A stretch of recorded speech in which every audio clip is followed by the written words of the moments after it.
ตอนที่337เดย์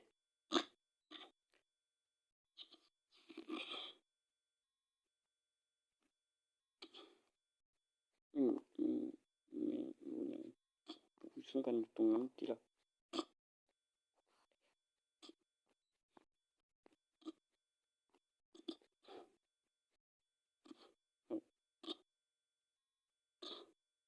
ทั้งไทยทั่ว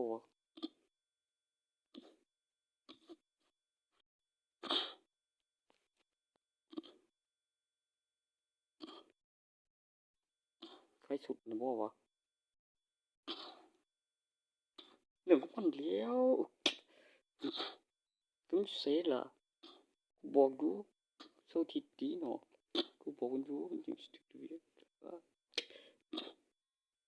ไอ้ดิยังล่ะก็เห็นมึงบอก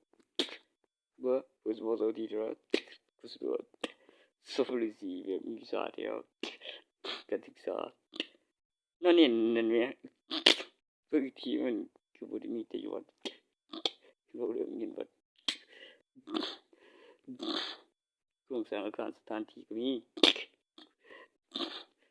ว่างั้นใส่โรงเรียนกูอยู่ดงพุดพู้นเด้แม่งเอ้ยแล้วก็ยังบอกเขตออกพูดกูอีกต่างหากเด้อลีลาอิหยังน้อบ่ก็ปิ้นเอาแต่ของกูพิมพ์ไว้อยู่เดี๋ยวนี้ตัวนั้นจับไว้ก่อนมันแม่นคือกูบ้องแม่งช่วยบ่ช่วยมันต้องเก็บตัวแล้ว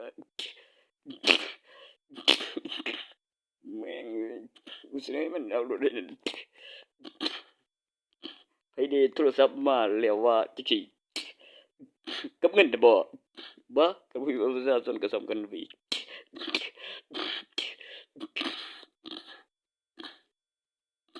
กับเครื่องแบบดูแล้วมีการศึกษาเด้อ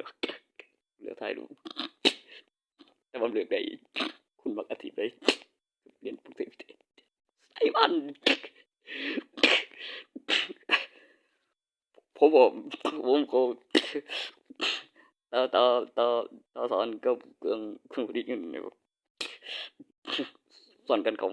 เดียวกับการว่าบอกกูอธิบายกูมือตาเลยกูมากกว่า31ปีประชาชนทั่วไปแล้วต้องการจะศึกษากับโรงเรียนกศนนั่นเองเป็นคำอธิบายเป็นประชาชนทั่วไปเป็นนักศึกษาแล้วอายุระดับมหาวิทยาลัยเป็นนักศึกษามากกว่าระดับเยาวชนคือมากกว่า18ปีเป็นระดับนักศึกษาแล้วไม่เกิน32หรือ31ปีอยู่ในขั้นระดับนักศึกษามหาวิทยาลัยแล้วมีหลักสูตรขั้นพื้นฐานจากโรงเรียนมัธยมแล้วก็ก่อนนำประถมมัธยมมหาวิทยาลัยแล้วก็กำหนดอายุภายใน10ปีแล้วหลังจากเกณฑ์ทหารแล้วอยู่ในวัยระดับนักศึกษามหาวิทยาลัยแล้วมากกว่า31ปีขึ้นไปเป็นประชาชนทั่วไปต้องการเป็นนักศึกษาคือต้องบอกไว้เพื่อให้ได้ดีได้ไวแล้วก็ต้องรู้จักอายุเกี่ยวกับโอกาส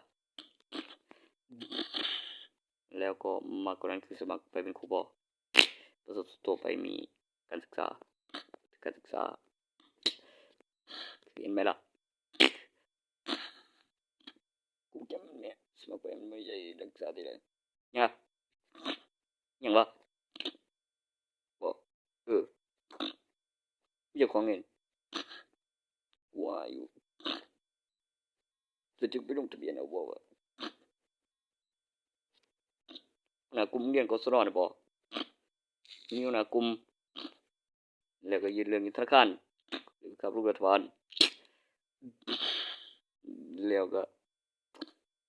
แสดงหลักฐานก็แบบมีไว้วางที่ก็แบบมันสิทำอาทิตย์ละหรืออย่างจังไดแล้วเดือนหนึ่งสอนจังมือแล้วก็ชั่วโมงละแล้วก็มีพิเศษอีหยังหรือจังไดบ่แล้วเว้าเองกศนมันนอกระบบอยู่บ่วะนอกระบบมันสิสะดุดว่าโรงเรียนกูเถื่อน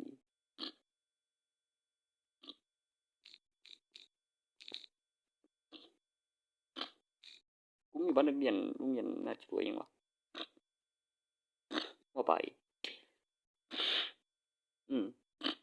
ทันเป็นหยังว่า